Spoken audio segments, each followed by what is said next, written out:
De Dios, Señor, te damos gracias esta tarde porque estamos aquí con bien para continuar estudiando tu palabra, Señor. Te pedimos que tú traigas con bien a aquellos que vienen en esta y las siguientes clases, Señor. Te pedimos que lleguen con cuidado, Padre.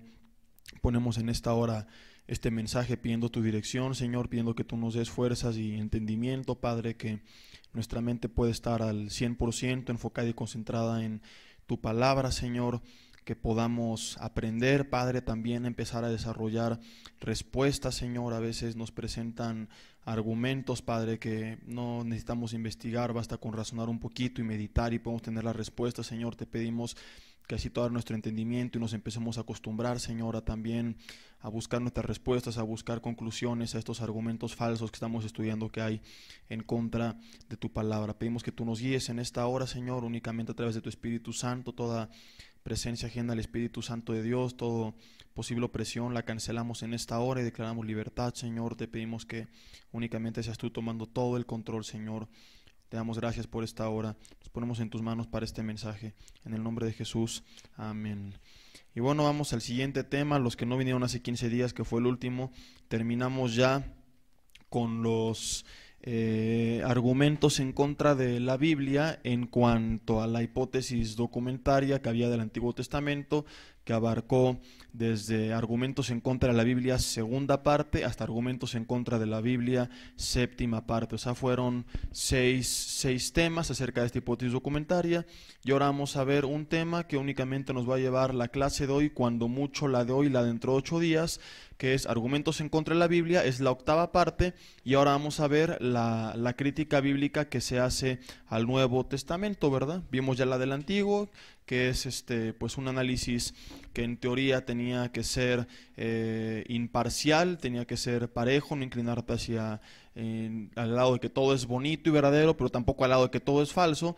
Y pues bueno, los críticos terminaron haciendo de este análisis realmente una crítica pues completamente parcial, yéndose del lado del ateísmo en contra de la palabra de Dios, y lanzaron pues la hipótesis documentaria del Pentateuco, ¿no? Del Antiguo Testamento. El Pentateuco, como ya vimos en los 6 estudios pasados, pues es falsa y no tiene argumentos convincentes. Demostramos ya que no hay razón para creer que no es Moisés el autor y que no proviene de la época que se afirma. Ahora vamos a ver la crítica bíblica del Nuevo Testamento.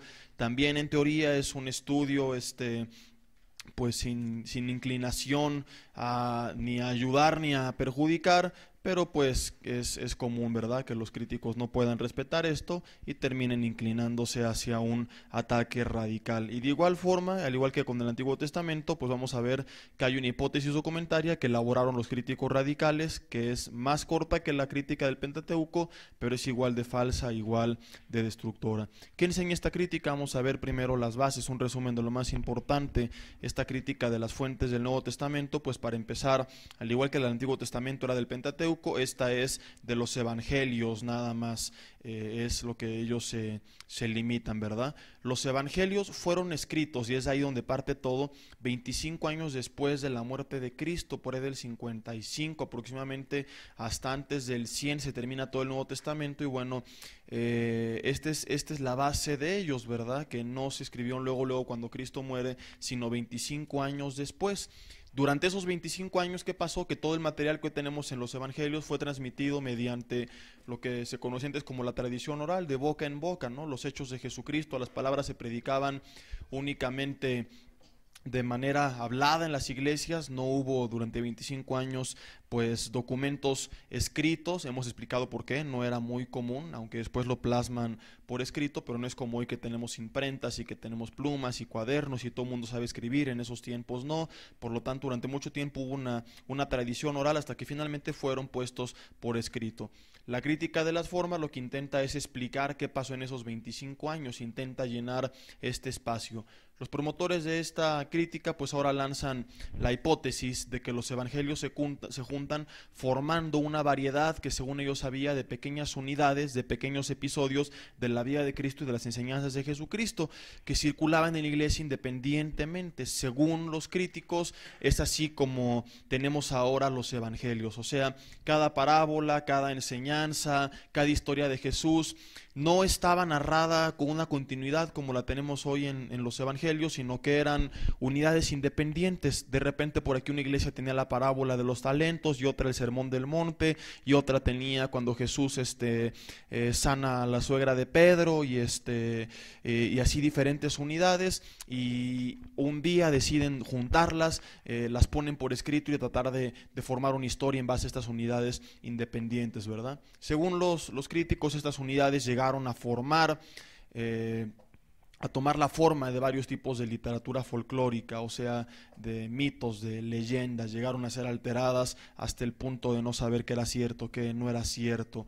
Los críticos dicen que la preservación y la formación de estas unidades fueron determinadas por las necesidades de la comunidad cristiana de la época. O sea, para explicarme mejor, cuando tenían algún problema, alguna necesidad, alguna duda, ¿qué es lo que hacían? Entonces creaban algún dicho o alguna enseñanza o algún episodio de la vida de Jesucristo para poder resolver ese conflicto. Tenían algún problema, entonces decían, pues mira, en relación a esto Jesús dijo esto o el otro, y a veces eran dichos ciertos, a veces eran inventados o a veces eran alterados, no importaba, siempre y cuando se resolviera el problema. Entonces, de acuerdo, eso es bien importante, este argumento, pues el evangelio y estas supuestas unidades no son un testimonio fidedigno de la vida de Cristo, sino más bien, según tus compadres los críticos, pues representan las creencias y las prácticas de la primera iglesia, de la iglesia primitiva, y no realmente representan las enseñanzas y la vida y las obras de Jesucristo. Como vamos a ir viendo, pues todo esto es completamente absurdo y no tiene sentido, ¿verdad? Los autores de los 4 evangelios, según los críticos, no fueron escritores y editores, simplemente que lo que hicieron, tomaron estas pequeñas unidades y las colocaron dentro de los que ellos llaman un marco artificial que sirviera para la predicación y enseñanza del evangelio. O sea, frases, se los puse ahí en sus hojas, como nuevamente, frases como de inmediato, después de algunos días, en el camino, después de esto. Según la crítica, no son históricas, no es real esa continuidad, no es verdadero ese enlace de una historia a otra a través de frases como estas, sino son pues frases inventadas, lo que ellos llaman el marco ficticio, que se puso para unir los diferentes episodios, las diferentes unidades. O sea, eran bien ingeniosos, ¿no? Los primeros cristianos. Por una parte dicen que eran bien ingeniosos, y vamos a ver al rato que también a la vez les llaman mensos. Los críticos me encanta porque se contradicen solos, porque en primer lugar, pues son bien ingeniosos, a pesar de que ellos argumentan que era gente humilde y sin preparación y bla bla bla, pues qué ingenio de los cuates para agarrar diferentes unidades y poner una historia. Y más adelante vamos a ver que también les llaman mensos, o sea que no se ponen de acuerdo, ¿verdad? ¿Cuál era la tarea original de la crítica de las formas? Era descubrir las supuestas, entre comillas, leyes de la tradición que rigen la colección, el desarrollo y la escritura de las unidades aisladas. Después de eso, quitar el marco ficticio, y entonces, según ellos, iba a lograr recobrar la forma original en que circulaban en los primeros tiempos esas unidades, y se iba a saber pues cuál era el propósito práctico por el cual la iglesia tenía cada una de estas unidades y por qué los primeros cristianos las preservaron. Aunque hay algunas unidades que no tienen ningún propósito, pues no explican ellos por qué estas están, ¿verdad? Si únicamente tenemos aquello que resolvió un problema, ¿por qué aquello que no resolvió ningún problema, que es meramente informativo, por qué lo tenían? Pues quién sabe, pero lo que dicen ellos, que supuestamente había unidades que únicamente circulaban para resolver problemas y después las unieron, y de ahí tenemos los evangelios. Según la crítica de las formas, los evangelios sinópticos son composiciones populares subliterarias, o sea, no describen al Jesucristo histórico, sino la fe de la iglesia primitiva que creó los evangelios. Esto en primer lugar pues es absurdo, es una tontería, por muchas razones. Y elaboramos ahí una serie de preguntas, ¿no? En primer lugar, predicaban y daban la vida por un Cristo que ellos mismos habían inventado, porque esto está comprobado, ¿no? Lo hemos visto con la evidencia externa, que los primeros cristianos predicaban de Cristo, lo consideraban como Dios, daban la vida por Él. Entonces, bueno, ¿doy la vida por alguien que yo mismo inventé, o cómo está la cosa? No hay mucha lógica, no hay mucha coherencia aquí, ¿verdad? Algunos críticos podrían decir, no, es que sí creían en Jesucristo verdaderamente. Entonces, si realmente creían en Él, segunda pregunta, ¿por qué modificar sus enseñanzas? ¿Por qué alterarlas para adaptarlas a lo que la iglesia necesita y todavía predicarlas. No era como autoengañarse, o sea, creo en Cristo, pero su enseñanza no me es suficiente, entonces invento otra, o sea, creo o no creo, ¿no? Creo en Él, pues sigo sus enseñanzas tal cual. No creo en Él, entonces ¿por qué doy la vida por Él? No hay otra vez aquí lógica, no hay coherencia. Y concluir, pues, que hicieron con la iglesia este fraude de que tomaron las enseñanzas y las modificaron y las adaptaron para las necesidades de la iglesia, pues es concluir entonces, como te digo, que o no creían en Cristo lo suficiente o no le tenían respeto porque modificaban y se atrevían a moldar a su conveniencia cada episodio de su vida y cada enseñanza que Él dio, o no lo hacían. Pero entonces preguntamos si así era, si no lo honraban, si no creían en Él, si no le tenían respeto, ¿cómo entonces, y está fuera de la Biblia, este grupo de gente daba su vida por Él? Habrá que preguntarnos si eran solamente unidades aisladas y así circulaban y así las conocían los primeros cristianos. ¿Cómo entonces, también hay que responder, cómo entonces miles de cristianos permitieron que de la noche a la mañana se convirtiera en un supuesto relato histórico? Vamos a ver más adelante que los primeros cristianos exigían, demandaban, como ya vimos en los primeros estudios, que fuera verdadero lo que les estaban predicando. No es de que me inventan cualquier cosa y se lo creían. Los críticos lo ponen muy fácil, muy superficial, pero cuando entramos a fondo vemos que esto no tiene sentido. Como miles de personas de la noche a la mañana permitieron que estas unidades las convirtieran, agregándole un marco ficticio, las convirtieran en relatos históricos que no eran así. Ahora, si los primeros cristianos consideraban, vamos a suponer, circulaban únicamente unidades aisladas de la vida de Cristo, que consideraban como verdaderas porciones de la vida de Jesucristo, de la enseñanza de Jesucristo, ¿verdad? Ahí los críticos tenían que enfrentar, que responder, el responder, pues, ¿cómo me compruebas ahora que esas unidades, está bien, circulan? ¿Cómo me compruebas que no son verdaderas?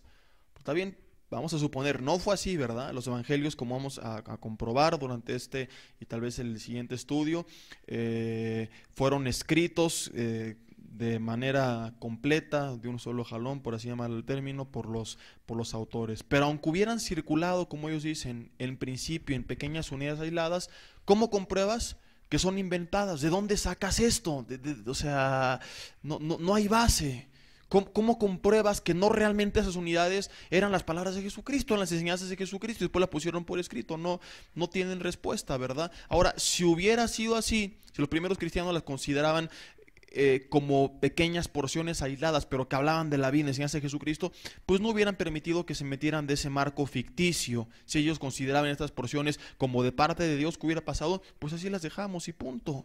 ¿Por qué alguien que cree en Cristo inventa este marco histórico? ¿Y por qué todos los seguidores que creían que esas unidades independientes eran verdaderas, eran realmente sus hechos, sus palabras, sus obras, por qué aprobaron este falso marco histórico? ¿Por qué no dejarlo simplemente así? Pues fragmento 1, fragmento 2, fragmento 3, unidad 4, unidad 5, unidad 6, no habría habido ningún problema. Saben que estos son los relatos que tenemos, las enseñanzas que Jesucristo nos dejó y punto. ¿Por qué inventar ese marco histórico? No hay ninguna razón para hacerlo, y mucho menos para creer que los primeros cristianos creían que venían de Cristo y aún así permitieron que se inventara este marco histórico. Entonces, pues estas son las bases, y podemos ver que los críticos ahora están peor que con la hipótesis del Pentateuco, ¿verdad? Porque antes eran 4 los que hicieron el complot, los autores J, E, P y D, y ahora son miles.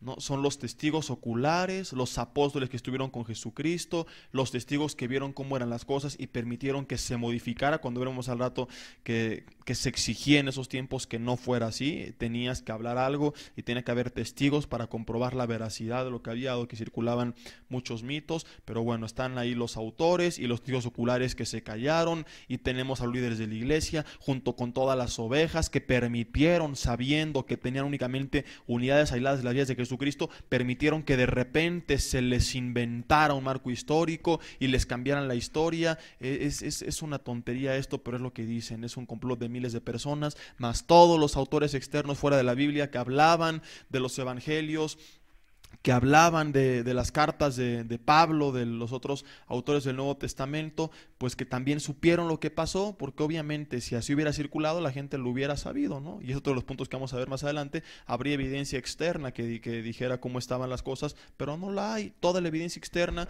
se refiere a los evangelios de manera completa, no dice esta porción de la vida de Cristo y esta unidad habla del evangelio de Mateo, de Marcos, de Lucas, de Juan, de Romanos, de Pedro, etcétera, etcétera, etcétera. Hablan de que ya existían de una manera completa, no tenemos una sola evidencia externa, un solo documento, un solo registro arqueológico que nos demuestre que realmente había estas unidades aisladas, estas pequeñas porciones. Ahora otra pregunta interesante, si en esos tiempos había pues varias iglesias en muchos lugares, en muchas regiones, y no había teléfono, no había internet, no había tele, ¿cómo lo hicieron para unificar la enseñanza? Porque si hubiera sido como ellos dicen, imagínate que la iglesia empieza, cada quien que enfrenta un problema, a inventar o modificar o enseñar algo de la vida de Cristo para resolver el problema, hubiera sido un caos. Si depende del problema, inventaban o modificaban algo, pues ¿qué hubiera pasado? Que de repente en diferentes iglesias, diferentes lugares, hubiera habido diferentes situaciones, y hubieran inventado diferentes cosas y hubieran llegado a haber contradicciones. Si cada iglesia inventaba pues las unidades de acuerdo al problema, ¿cómo no hubo contradicciones entre ellos que les causara conflictos? Ah, caray, por aquí circula una unidad que dice que esto me es lícito, pero otra iglesia se le hizo mejor decir que no era lícito. ¿Cómo le hicieron tantas iglesias en tantas regiones, tantos apóstoles, tanta gente para ponerse de acuerdo? No estamos hablando de un grupo de 10 personas que se juntaron, estamos hablando de miles de personas que tuvieron que haberse puesto de acuerdo sin tener comunicación entre ellos. ¿Por qué no se reflejan estas diferentes enseñanzas de las diferentes problemáticas supuestas en los evangelios? Exactamente, habría que preguntar a los críticos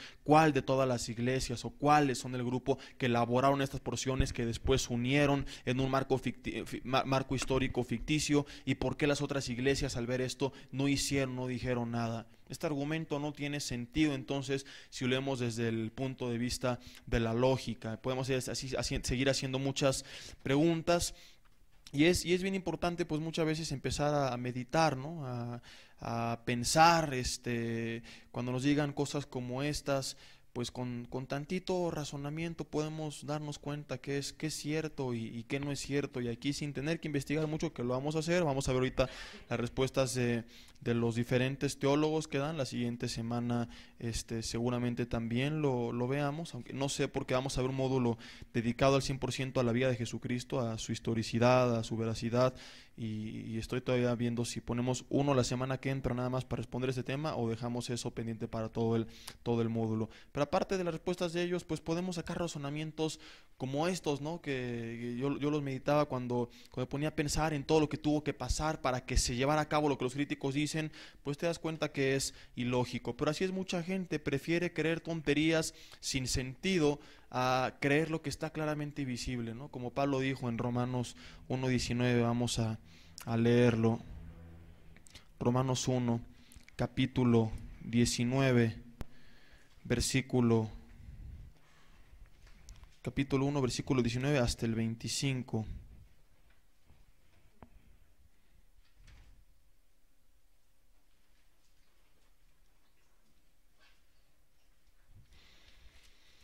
Dice Romanos 1:19, porque lo que de Dios se conoce les es manifiesto, pues Dios se los manifestó. Porque las cosas invisibles de Él, su eterno poder y deidad, se hacen claramente visibles desde la creación del mundo, siendo entendidas por medio de las cosas hechas, de modo que no tienen excusa. Pues habiendo conocido a Dios, no le glorificaron como a Dios, ni le dieron gracias, sino que se envanecieron en sus razonamientos. Hay gente que conoce, que escucha, que tiene la evidencia y prefiere envanecerse en sus razonamientos. Ni siquiera en la evidencia, porque no la hay, sino en su razonamiento, como hicieron los críticos del Pentateuco y los críticos de los evangelios. Dice, y su necio corazón fue entenebrecido, profesando ser sabios, se hicieron necios y cambiaron. Versículo 23 dice, la gloria del Dios incorruptible en semejanza de imagen de hombre corruptible, de aves, de cuadrúpedos y de reptiles, por lo cual también Dios los entregó a la inmundicia en las concupiscencias de sus corazones, de modo que deshonraron entre sí sus propios cuerpos, ya que cambiaron la verdad de Dios por la mentira, honrando y dando culto a criaturas antes que al Creador, el cual es bendito por los siglos. Amén. Habla de gente que conoce, que tiene ahí los argumentos, que tiene la evidencia, que se envanece en su razonamiento, que profesa ser sabia, que listo soy, que dice son necios, y que la gloria de Dios la cambian, dicen semejanza de hombre corruptible, de aves, de cuadrúpedos, de reptiles. O sea, gente que no creía en Dios, pero que sí creía que en el Dios no sé qué nombre de animal le ponía, ¿no? De cuadrúpedos, de bestias, y así hay gente actualmente, ¿verdad? Tiene la evidencia y en lugar de creer lo que está claramente visible, se envanece en sus razonamientos y prefiere creer otras tonterías que creer lo que Dios les está mostrando. Prefiere creer e inventar rollos como este que estamos viendo, que creer que los evangelios son la vida de Jesucristo y punto. ¿Por qué no creer eso? ¿Por qué tener que inventar tanta tontería? Pero así hay muchos. No creo en Dios, pero sí creo que existen los ovnis. No creo en Dios, pero sí creo que venimos de un accidente, de un chango y una changa, y coincidieron, y de ahí salió otro changuito, y es mucho más improbable, ¿verdad? Y anticientífico, como hemos visto algunos puntos y veremos cuando hablemos de el módulo de Dios y la ciencia, como el Génesis pues tiene respaldo científico, y hemos visto algunas partes de la Biblia también, y dichos de la Biblia que tienen respaldo, que tienen evidencia. Prefieren creer cosas que siguen siendo teorías, que el mundo siempre ha existido, cuando Dios se les mostró que no es así, que tuvo un inicio, y si tuvo un inicio tuvo que haber algo que lo iniciara, porque nada puede ser creado más allá de sí mismo. Todo efecto tiene una causa, todo objeto finito, es la ley de la casualidad, dice, es creado por otro diferente a él. O sea, no pudo crearse así solo, pero prefieren creer y lavarse el coco a ver lo que está claramente visible, dice la Biblia. No, que siempre ha existido, no, que apareció de la nada, y prefieren inventar sus cosas a reconocer que Dios existe. Y así está, pues aquí están estos críticos, ¿verdad? En lugar de reconocer estos evangelios, son la palabra de Dios y punto, y son la vida de Jesucristo y punto, y lo vemos en la evidencia externa también, pues prefieren ponerse a inventar cosas sin sentido a creer en Dios. Se le llama crítica de las formas porque se refiere a las varias formas literarias que adoptó la tradición oral al ser pasada de boca en boca. ¿Cuál es su idea? Clasificar el material según su forma, luego que se recobra la supuesta forma original, cuando se le quita ese marco histórico, esas ediciones, pues se recobra la forma original, y entonces podíamos o pueden ellos determinar la situación vivencial por la cual se elaboró esto, o sea, cuál es el problema, cuál es la razón por la cual fue elaborada esa unidad, y así llegaban, según los críticos, al estado original, al estado puro de esta porción. Esta crítica de las formas se origina en Alemania justo después de la Primera Guerra Mundial de 1914 a 1918, aproximadamente en la misma época de Hitler. Yo no sé si sea casualidad o hay algo más allá en el mundo espiritual que no podamos ver, no sé, tal vez sí, tal vez no, solamente Dios sabe, pero es curioso, ¿no? Que la crítica del Antiguo Testamento, el Pentateuco, viene justo a finales de 1900, 1850, 1900, ahí viene una escuela de disqueruditos alemanes, descendientes de Wellhausen, que es el de los primeros postuladores, que empiezan a inventar toda esta serie de huacas, y luego viene la guerra mundial, la primera lo viene Hitler a perseguir a todos los judíos, y luego viene esta persecución, este inicio en la misma zona, en la misma época, en Alemania, pues en contra ahora de los evangelios. Tal vez sea un detalle coincidente, tal vez no, solo Dios sabe, pero es curioso este detalle, ¿verdad? Como hubo persecución física y persecución también a la palabra de Dios y al pueblo de Dios en la misma época y en la misma región. Ahora vamos a ver algunas observaciones importantes de los principales proponentes, de los sabios que se profesan que son necios, de la crítica de las formas.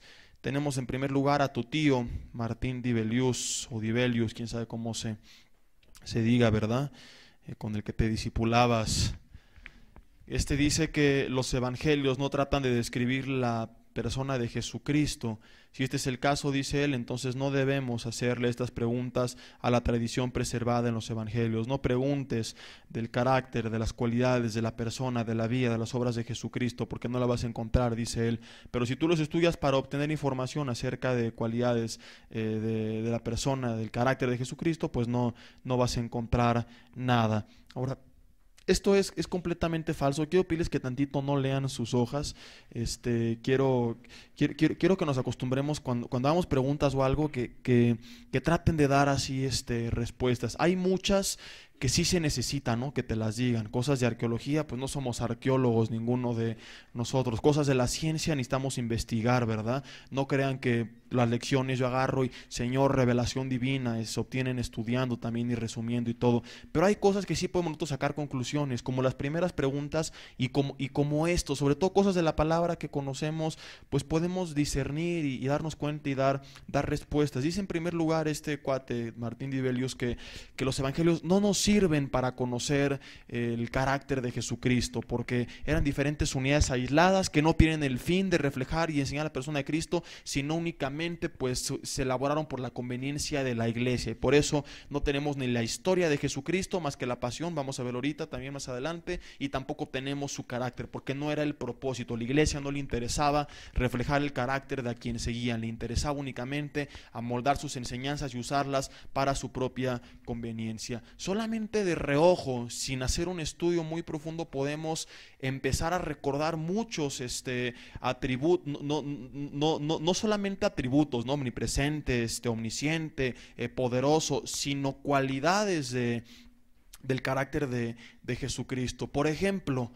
era amoroso, dicen los evangelios. Tenemos un Cristo que cuando alguien se enferma, cuando alguien está mal, Él le dolía, él iba y lo sanaba. Cuando alguien pecaba, Él buscaba rescatar su vida siempre, que buscaba siempre la restauración. Un Cristo amoroso. Otra característica que me quieran dar ustedes, vamos a pensar tantito, a responderle a este cuate nosotros mismos, para que nos acostumbremos cuando nos digan algo, a empezar a buscar respuesta también. ¿La tienes ahí? Una cosa de pensarlo un poquito. Otra cualidad del carácter de Jesucristo. Era sabio, él actuó muchas veces sabiamente, exactamente, en diferentes decisiones que tuvo que tomar, en trampas que le tendían los fariseos acerca de preguntas, oye, ¿qué esto y el otro? Y le preguntaron para tentarle, dice la Biblia, y él respondió y él respondía sabiamente. Otra más, era misericordioso. ¿Por qué? Celoso de Pedro, que no lo abraces, es mío, le decía, es mi cuate Exactamente, era una persona con carácter, ¿no? No es el Cristo que te pintan ahí, a ver, ovejitas del Señor, síganme por favor. Él entra humilde y sumiso, pero tenía carácter. Entra al templo y lo vemos a veces gritando, generación de víboras. Ese era Juan, ¿verdad? Pues él decía hipócritas a los fariseos, serpientes, sepulcros blanqueados, les decía, y entraba al templo y volteaba las mesas y tenía celo de Dios, tenía carácter, tenía paz. Lo vemos en la barca, las olas cubriendo la barca y todo, y Jesucristo dormido. Que si todo lo de los evangelios era para dar una enseñanza útil a la iglesia, pues ¿qué utilidad hay en decir que en la tormenta Cristo estaba dormido? No, ¿qué problema iba a resolver? ¿No? Duérmete en la tormenta, no pasa nada. Como te das cuenta, no todo realmente iba para dar una solución a un problema que se presentaba en la iglesia. Hay cosas que son meramente informativas, como esta de Jesucristo, que nos hablan, claro que sí, aunque dice Dibelius que no, a lo mejor no ha leído bien los evangelios. Claro que nos hablan del carácter de Jesucristo, un hombre que tenía fe, sacaba la comida y dice, tráigame lo que tengan y yo lo voy a multiplicar, les voy a dar a todos. Era un hombre que no dudaba, era una persona humilde, no era una persona altiva, era una persona humilde. ¿Por qué? A ver, ¿por qué era humilde? ¿Dónde podemos ver esto en los evangelios? Porque era sencillo. ¿Qué manda, por ejemplo, a pedir cuando entra a Jerusalén? ¿Un caballo último modelo? ¿No? Un jugador de las Chivas pidió, un asno, bueno, más o menos exactamente, ¿no? No sé qué. Era una persona humilde.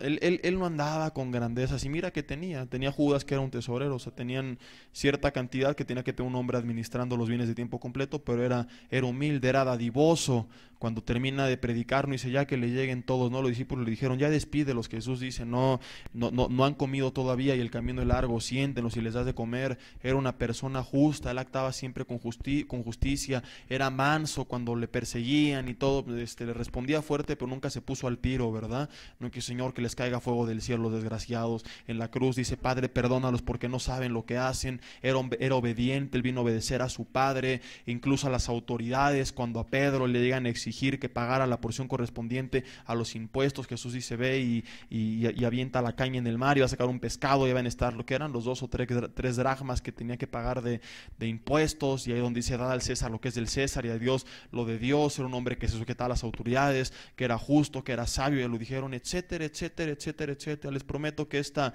lista que se las puse ahí, no les puse las citas porque esa es la tarea, les puse algunas listas de cualidades del carácter de Jesucristo, las puse sin tener que investigar tanto. Ahí está, tan solo pensando tantito, a ver, acordándonos un poquito, hay que acostumbrarnos así a pensar un poquito, y de verdad, Señor, guíame, dirígeme, y te voy a empezar a dar respuestas para pues tonterías como estas. Y si todas estas cualidades del carácter no es hablar de su vida y no describe su carácter, pues entonces yo no sé qué quiere el señor Dibelius, ¿verdad? Se fumó marihuana y leyó los evangelios y por eso no encontró nada, porque más que claro están muchas de las cualidades del carácter de Jesucristo. ¿Estamos de acuerdo o no estamos de acuerdo? No tiene que decir Jesús de Nazaret nació ¿cuándo nació? Si es antes y después de Cristo. Pues nació cuando se dividió la historia, y nació aquí, aunque sí lo narra, nació en Belén, y empieza a hablar, pero no tienen que hablar como tal cual, como una biografía para informarnos de su carácter.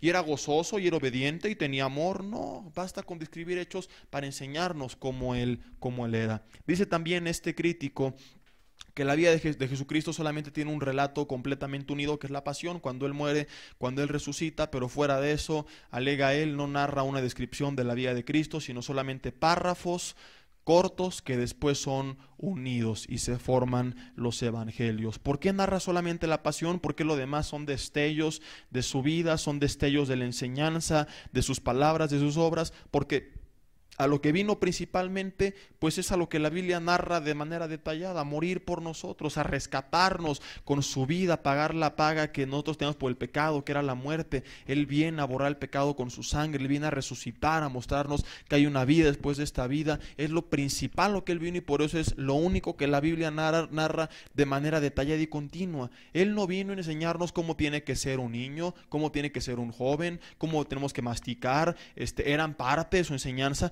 pero no era lo principal. Los autores, los evangelistas narran algunas de sus enseñanzas, pero no es la principal obra a la que él vino. Ya mucho de eso desde el Antiguo Testamento estaba narrado por Pablo, es narrado muchas de las formas en que tenía que actuar un cristiano. Por eso no es lo principal que se narra de Cristo. Tampoco nos serviría que nos enseñaran cómo él era a los 18 años. La Biblia en otras partes dice cómo tienes que ser tú de joven. La principal razón a la que vino Cristo es a salvarnos, y por eso es lo que queda de manera detallada. Él dejó enseñanzas importantes, pero su propósito número uno era liberarnos del pecado y sus consecuencias. Por eso es que el relato de la pasión es el relato más amplio y continuo y completo. De los demás, los autores pues dan un resumen, porque aparte que no era el principal objetivo, la principal idea, el principal motivo y visita a Jesucristo, pues hubiera sido imposible literalmente escribir cada obra y cada día de su vida. Ve lo que dijo Juan en relación a esto, capítulo 21, versículo 25. Juan 21, versículo 25. Ojalá algún día todos podamos decir estas mismas palabras. Cuando él termina, dice Juan 21, y cierra, último capítulo, último versículo de ese evangelio, dice, y hay también otras muchas cosas, subraya, muchas otras cosas que hizo Jesús, las cuales si se escribiesen una por una, pienso que ni aún en el mundo cabrían los libros que sabrían de escribir. Amén, dice la Biblia, Juan 21, 25. O sea, Juan dice, es tanto lo que él hizo, tanta gente que él sanó, y tantas suegras como la de Pedro, que sanó y que el yerno se enojó con él por lo que hizo, y tantos muertos que resucitó, y tanta gente que se convirtió, y tantas enseñanzas que dio, que si quisiéramos escribirte todo, pues no se puede. Si de por sí, a comparación de la biografía secular, lo que tenemos de Jesucristo es demasiado. Imagínate, pregunta él, escribir todo, pues sería imposible. ¿Qué es lo que nos enseñan los evangelistas? Únicamente un resumen, un panorama al cual los guía, los dirige el Espíritu Santo, nada más.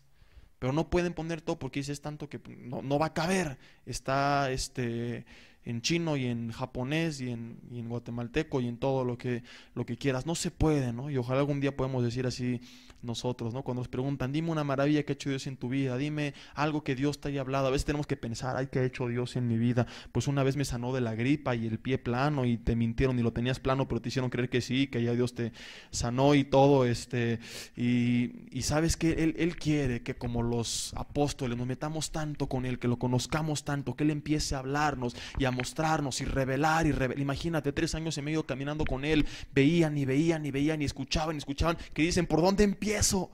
Porque se metieron con Él, y así quiere Dios que nos metamos con Él, no solamente de manera religiosa, sino de manera viva, de manera natural, conocerlo tanto y caminar con Él como ellos, que lo empecemos a escuchar y a ver y se empieza a manifestar en nuestras vidas. Y cuando nos digan, ¿qué te ha hablado Dios? Híjole, pues ¿qué te cuento? ¿Qué ha hecho Dios en tu vida? ¿Por dónde empiezo? ¿Qué puedo decir? Son tantas cosas que hizo en mi vida que no puedo escribirlas todas. Y créeme que se puede. Él dijo, el que cree en mí, las obras que yo hago y aún mayores, Él va a hacer. Solo es cuestión de creerle y de meternos con Él como los discípulos. Los discípulos no le iban a escuchar el domingo a la iglesia. A ver, ya llegó Jesús, a ver qué tiene para decirnos. Día y noche caminaban con Él, así que caminar con Él. Ahora seguimos, no, ya me estoy aquí yo adelantando. Ok, de su niñez, dice él, estamos hablando todavía de Dibelius, ¿verdad? Martín Dibelius, número 1. De su niñez, juventud y adolescencia, la Biblia pues no habla mucho aparentemente, como él dice, esto lo sabemos todos, pero aparte que aclaramos que no era la principal razón, por eso no está, sí nos deja una clave la Biblia con la cual podemos saber cómo creció. La Biblia no nos deja tan a oscuras como te lo hacen creer, ni siquiera te enseña. Algunos dicen que estuvo Jesús en los Himalayas, ¿verdad? Y ahí meditando con, ¿cómo se llama? Las personas que están con los Dalai Lamas y toda la gente que está por ahí, y ahí aprendió a sanar. Apenas estaba viendo la marihuanada más nueva que he escuchado. Hay una disquesciencia de los masajes, que algunos están bien, son musculares, hay puntos nerviosos, pero hay una que es puro tacto nada más y supuestamente te equilibra y te sana y no sé cómo se llama, me puse a investigar y dicen que Jesús aprendió eso y por eso tocaba y sanaba, y es algo de Medio Oriente, algo de Oriente, de China o por ahí unas esas cosas raras. Obviamente pues si no saben el nombre de Jesús, quién sabe a quién estarán invocando. La persona que estudia eso, que son diferentes niveles, tiene que iniciarse y el maestro se lo tiene que transmitir, y es ahí una serie de ritos. Dicen que Jesús aprendió eso, no es cierto. Lucas capítulo 2 versículo 21 nos narra cómo creció Jesús. Lucas 2 versículo 21 dice: cumplidos los 8 días para circuncidar al niño, le pusieron por nombre Jesús, el cual le había sido puesto por el ángel antes que fuese concebido. Y cuando se cumplieron los días de la purificación de ellos, conforme a la ley de Moisés, conforme a qué actuaban los padres, le trajeron a Jerusalén para presentarle al Señor. Más grandecito, dice el 39, después de haber cumplido con todo, ¿con qué? Con todo lo prescrito en la ley del Señor, volvieron a Galilea, a su ciudad de Nazaret, y el niño crecía y se fortalecía y se llenaba de sabiduría, y la gracia de Dios era sobre él. Después ahí, ya leemos ahí hasta el 40, y Mateo capítulo 3, versículos 14 y 15, cuando Juan el Bautista lo va a bautizar, antes de eso le pregunta, le dice el 14, Mateo 3, versículo 14, que Juan se le oponía diciendo: yo necesito ser bautizado por ti, tú vienes a mí. Pero Jesús le respondió: deja ahora, porque así conviene que cumplamos toda justicia, toda ley, la palabra original. Entonces le dejó. ¿Con qué cumplió Jesús? Narra la Biblia: en su nacimiento, en su juventud y adolescencia, y antes de iniciar su ministerio a los 30 años, siempre narra la Biblia que sus padres cumplieron con él, con toda la ley. Jesús, dice la Biblia, creció educado conforme a la ley judía. Nosotros como cristianos leemos esto y no sabemos mucho, ¿verdad? Pues ¿qué significa? A lo mejor que no comía carne de cerdo y que guardaba el Shabbat y esto y el otro. Sí, cosas como estas, pero aparte de esto, los judíos tenían ciertas reglas y condiciones para cada persona que se tenían que cumplir y llevar a cabo a determinada edad. Y cuando tú estudias, no es el tema, por eso no lo vamos a ver, pero hay estudios, hay prédicas de eso que te muestran qué se hacía con el niño cuando tenía 8 años, y a los 15, si no me equivoco, se consideraba adulto, y a los 18 tenía que tener un oficio, y así a cada edad, de acuerdo a la ley judía, había una etapa donde algo se tenía que hacer con cada persona según la edad. Y eso nos lleva, cuando estudiamos, a saber exactamente cómo creció Jesucristo. La Biblia se limita a esto porque entiende que alguien que conoce esto pues va a saber entonces cómo creció Jesucristo, sin necesidad de decir a los 15 hizo esto, a los 18 esto. Dice creció conforme a toda la ley, y con eso tú sabes que todo lo que siguen los judíos en la ley, así creció Jesucristo. Ahora que estuvo Hugo Martínez en el Congreso de Jóvenes de México, dio una prédica acerca de esto precisamente, y él nos enseñaba con los Talmuds y la Mishnah y las tradiciones judías, pues cómo era el crecimiento de un niño dentro de la comunidad, y nos explicaba él más o menos cómo había sido la vida de Jesucristo. Entonces sí podemos, estudiando como él lo hace, y si alguien quiere pues ya lo va a tener que investigar, que creían que les iba ahorita todo el resumen yo, ¿verdad? No es el tema, por eso no lo vemos, pero sí podemos saber de otras etapas de la vida de Jesucristo. Entonces bueno, no es cierto eso que dice Martín Dibelius, ¿no? Que los evangelios son unidades aisladas y por eso no presentan nada de la vida y nada del carácter de Jesucristo. Claro que presentan de su vida, se enfocan en lo más importante y también hablan de su carácter. Ahora, si las unidades que formaron los evangelios, las supuestas unidades, se originaron, esto es bien importante, de un relato que no era fidedigno, que no era real de la vida de Jesucristo, sino se originan de problemas que se daban en la iglesia, y entonces la iglesia, que eran esas unidades que dan soluciones, hay que preguntar a los críticos, como te dije hace rato, ahora qué problema resolvía, qué solución daba, hablar lo poco que se habla de la niñez de Jesucristo. ¿En qué ayudaba a la iglesia saber que el niño creció en sabiduría y en estatura? ¿Qué problema de la iglesia resolvía? ¿Me explico o no? ¿Qué problema resolvía decir que creció conforme a toda la ley? Y fíjate, esto incluso va en contra de ellos. Esto es absurdo, aquí se les cae el cantón. Si los evangelios nos hablan de un Cristo, fíjate, que iba en contra de los fariseos, y nos hablan de cristianos que ya no estaban esclavizados bajo la ley, o al menos eso se pretendía y se buscaba, que ya no estuvieran esclavizados bajo la ley, que ya no fueran religiosos, sino que vivieran dentro de esa vida verdadera con Dios, esa relación con Dios. Y las porciones de la vida de Cristo, las supuestas porciones, no se escribieron para informar, dicen los críticos, su vida verdadera, sino para resolver problemas de la iglesia. Pregunta, ¿por qué poner que creció y fue educado conforme a toda la ley? Lo voy a repetir. Si los evangelios nos narran un Cristo que iba contra los fariseos, si narran un Cristo y cristianos, bueno, Cristo sí, pero cristianos que ya no vivían bajo la ley, que se buscaba eso, un Cristo que incluso rompe, ya después de que termina con toda la ley al ser bautizado, rompe el día de reposo y va en contra de la religiosidad que tenían muchos bajo esa vida, bajo la ley. Y los relatos de Jesucristo no son históricos, sino inventos, anécdotas que se ponen para resolver un problema. ¿Por qué poner que creció educado conforme a la ley? No era cometer un autogol. Por una parte, pues estoy enseñando y quiero que ya no vivan bajo la ley, pero en la misma parte te pongo que Jesucristo vivió bajo la ley, y era como, la gente diría, pues entonces, ¿qué tengo que hacer? Él vivió bajo la ley. Podían llegar a intuir los cristianos que entonces había que vivir bajo la ley. Era como un autogol. Esta narración, esta, entre comillas, unidad de la vida de Jesucristo no resolvía ningún problema de la iglesia, al contrario, los podía meter en un problema, porque ellos querían que ya no estuvieran esclavizados, que ya no estuvieran pues allá atados bajo la ley. Y de repente viene un pasaje de Cristo que, según los críticos, fue puesto cada pasaje únicamente para resolver un problema. Viene un pasaje que él dice que él cumple con toda la ley, que crece conforme a la ley.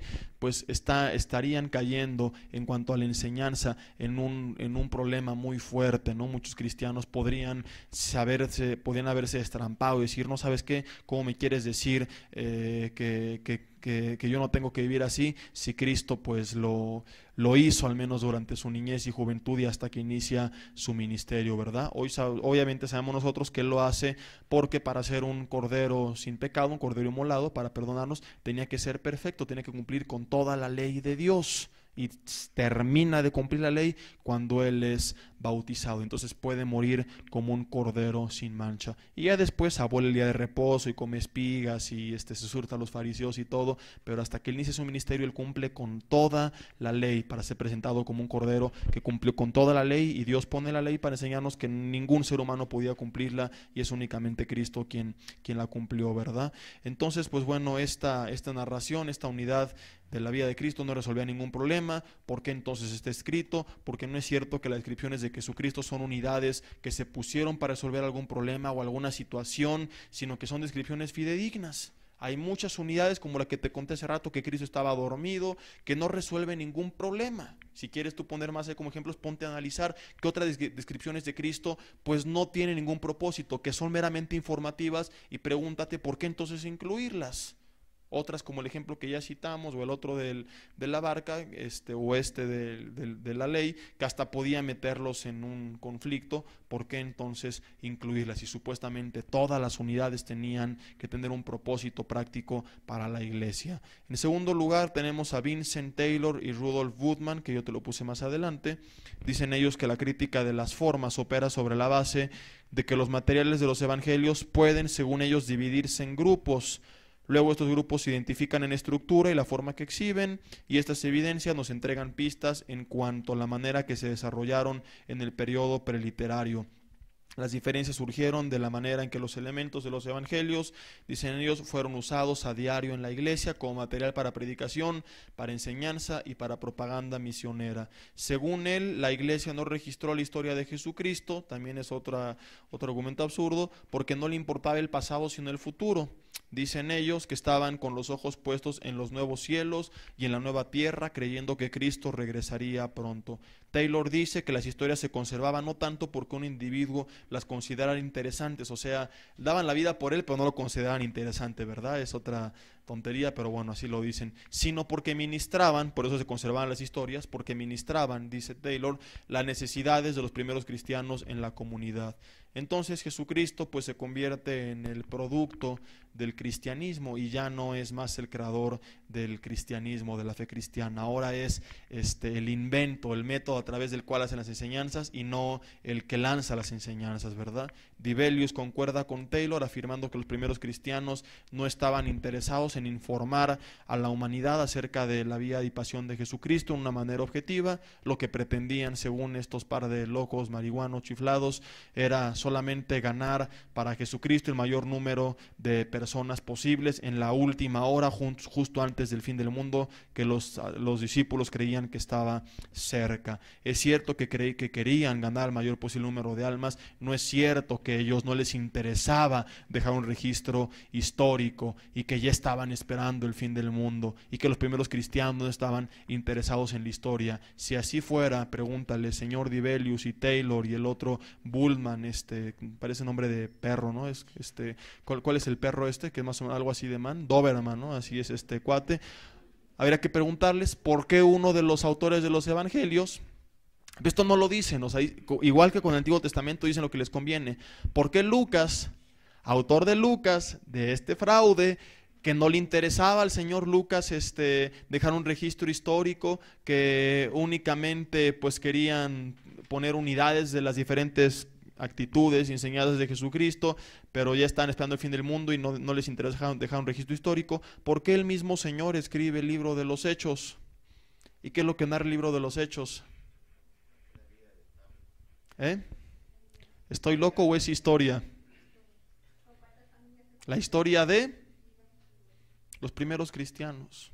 Y hay muchísimas cosas en los Hechos que no dejarían en su tiempo necesariamente alguna enseñanza práctica o que resolviera algún problema, como afirman que es el origen de los evangelios. Hay muchas cosas que son pues meramente informativas de cómo era la primera iglesia, si realmente, como dicen los críticos, estaban esperando que Cristo viniera, como el señor Harold Camping, ¿no? Que dice que vino el 21 de octubre.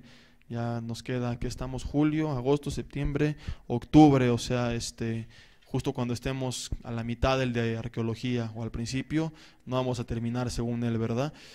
¿Por qué entonces dejó el señor Lucas el evangelio ok, está bien, no dejó aquí historia, no les interesaba. ¿Por qué dejó el mismo Señor el libro de los Hechos que narra pura historia de la iglesia primitiva? ¿Por qué no es cierto este argumento? Por supuesto que ellos creían que venía Cristo, pero estaban conscientes de que no era tal vez en su época. Jesús se los aclaró el día y la hora, señores, nadie lo sabe. Y Jesús hablaba de los últimos tiempos y ellos no tenían la certeza de si iba a ser ahí o iba a ser miles de años después, como afirman los críticos, que según ellos ya estaban casi esperando que fuera en días. Si así hubiera sido y no les interesaba la historia, no hubieran dejado el libro de los Hechos. Lo dejan porque por supuesto que están interesados en informar a la humanidad la historia de Jesucristo, la historia de su obra, de lo más importante y de los primeros cristianos. Bultmann no pone en duda la existencia de Cristo. Bultmann pone en duda cuán objetivos eran los escritores de los evangelios. Él dice: no hay base alguna para dudar que Jesús realmente existió. Semejante duda no merece ni ser refutada. Ninguna persona en su sano juicio dudará que Jesucristo es el fundador, que está detrás del cristianismo, pero es muy distinto preguntarse hasta dónde dicha comunidad preservó en forma objetiva la verdadera imagen de Jesucristo y su mensaje. Dibelius, al contrario de Bultmann, cree que algunas de las piezas más antiguas de la tradición sí poseen auténticas memorias de los testigos oculares, o sea, algunas partes, algunas enseñanzas, algunas parábolas, sí eran realmente pues las obras, las enseñanzas y la vida de Jesucristo, pero solamente algunas, dice él, ¿verdad? Volvemos a lo mismo, ¿no? Si algo es falso, entonces pues todo es falso. Es como decir, pues yo creo que este vaso de agua pues sí tiene algunas partes de agua purificada, nada más tiene como 2-3 gotitas de lodo, 3 gotas de lodo contaminan todo el envase. Lo mismo es de la Biblia, del Pentateuco, de los evangelios. O sea, si tantito tú compruebas que una fue modificada, echa a perder todo. Por eso la importancia de mostrar que todo es fidedigno, que ningún argumento es convincente, que ningún argumento es real. Cuando hablábamos de las supuestas palabras arameas en el Pentateuco, que vimos en el último estudio, el que no estuvo ahí está el resumen, dijimos hay una lista de no sé cuántas palabras arameas, y el arameo viene hasta después del 600, cuando son llevados a la cautividad. Después del 600 antes de Cristo, hasta ese entonces se introdujo el arameo entre los judíos, y hay 45, 50, les dije, posibles palabras arameas en el Pentateuco. Dijimos, aunque una te comprueben que es aramea, dices, ya con eso ya valió el texto, porque si el arameo venía pues después del 60 antes de Cristo, y hay una palabra ahí supuestamente en 1400, cuando no se usó sino hasta 800 años después, dices, ese texto es asignado 800 años después. Lo mismo es aquí, con una que te digan esto fue alterado o modificado, pues pierde la confiabilidad de todo el Nuevo Testamento en este caso. Gracias a Dios no es así, no tienen ni un solo argumento. Incluso responderles es ahora mucho más fácil que la crítica del Pentateuco, que era un poco más compleja. Ernest Käsemann, alumno de Bultmann, y también tenía nombre así como de canino, ¿no? Käsemann, como eran pastores alemanes estos. Dice que no sabemos casi nada de las obras de Jesucristo, que solamente sabemos que él mismo habló de su poder para exorcizar, de su reputación para obrar milagros, y que fue finalmente crucificado por Poncio Pilato. La predicación acerca de él, dice Käsemann, ha suplantado, según él, a su propia predicación. Otra vez es falso. Tan solo les puse ahí, abre una de esas Biblias que en los evangelios pone las palabras de Jesucristo en rojo, y te vas a dar cuenta que casi todo el contenido, lo estoy viendo con mis propios ojos, de cada evangelio contiene precisamente eso, palabras en rojo, o sea, palabras de Jesucristo. No es cierto que no se preservó su enseñanza, es una mentira esto. No es cierto que lo que tenemos es una enseñanza de Jesucristo y no la enseñanza de Jesucristo, o sea, que se enseñaba de él, pero no lo que él enseñaba. Por supuesto que no. Tenemos palabras y palabras y palabras y palabras en rojo, que son las que se ponen para mostrarnos qué es lo que Jesucristo hablaba. Entonces, como podemos notar, pues nuevamente, al igual que con el Pentateuco, los críticos se van a los extremos y hacen afirmaciones que no tienen evidencia. Tenemos ahí después las respuestas que dan los teólogos a este escepticismo histórico, y yo creo que vamos a dejarle hasta aquí, porque si es algo todavía, las enseñamos la semana que entra. léanlas en casa. La siguiente semana vemos estas junto con lo demás. Ahí les puse diferentes respuestas que dan en cuanto a este escepticismo, ¿verdad? Y bueno, concluimos hasta donde ahorita vamos, que esto es lo mismo que la crítica del Pentateuco, es otra farsa, es otra mentira más. Los críticos tienen un gran escepticismo histórico, no creen que los evangelios presentan una imagen histórica de Jesús. Y bueno, concluimos que tal vez sí no hay estrictamente un orden cronológico, ni tampoco una biografía en el sentido que nosotros le entendemos, ¿no? El término biografía, como te lo dije hace rato, pero está lejos de admitir esto, que no tenemos un testimonio fidedigno de parte de los testigos oculares. Tampoco se puede afirmar que la Iglesia, a partir del Cristo de la fe, pues formó al Cristo de la historia. Los autores tal vez no estuvieron tan interesados en la historia de una manera tan específica y cronológica, pero sí estuvieron interesados en lo histórico. Tal vez no se enfocan en la historia, pero sí en lo histórico. O sea, no narran todo acerca de Jesucristo, pero tampoco querían narrar algo ficticio, y no hay evidencia que lo demuestre. Continuamos la siguiente semana, son 8:1 exactamente, para que no digan que luego nos colgamos aquí, ¿verdad? Nos vemos la siguiente semana, continuamos la tarea que dijeron ya nos salvamos, no se han salvado.